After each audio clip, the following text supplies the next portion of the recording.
রবিবারে ছুটির দিনে বানিয়ে নিয়েছিলাম এই নবাবী স্বাদের শাহী কেসারি মাটন।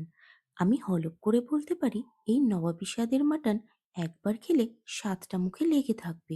বানানো যতটা সহজ আর ততটাই চটজলদি হয়ে যায়, কারণ আমি এটা প্রেসার কুকারে বানিয়েছিলাম।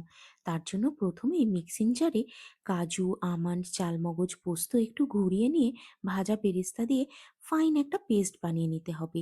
এবার মাটনটাকে একটু প্রেসার কুকারেই নুন, হলুদ গুঁড়ো, লঙ্কা গুঁড়ো, ধনে গুঁড়ো, জিরে গুঁড়ো, কাশ্মীরি লঙ্কা গুঁড়ো, গরম মশলা গুঁড়ো, থেতো করা গোটা গরম মশলা, টক দই, বেরেস্তা ভাজা তেল, বেরেস্তা বাদামের পেস্ট, রসুন আদা বাটা দিয়ে খুব ভালো করে ম্যারিনেট করে ৩ থেকে ৪ ঘন্টা রেখে দিতে হবে। তোমরা কিন্তু এটা ওভারনাইটও ম্যারিনেট করে রাখতে পারো।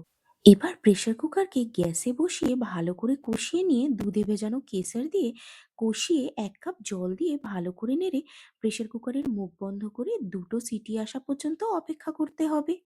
টক দইটাকে ব্যালেন্স করার জন্য সামান্য কয়েকদানা চিনি দিয়েছিলাম।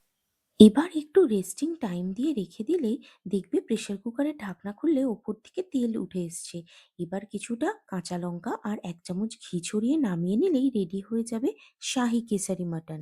তোমরা এটা রুটি, পরোটা, লাচ্ছার সাথে খেতে পারো। আমি কিন্তু রবিবার দুপুরবেলা গরম ভাতের সাথেই খেয়েছিলাম। কেমন লাগলো অবশ্যই জানিও। ভালো লাগলে অবশ্যই বাড়িতে ট্রাই করে আমাকে বলো। আজ এটুকুই, টাটা।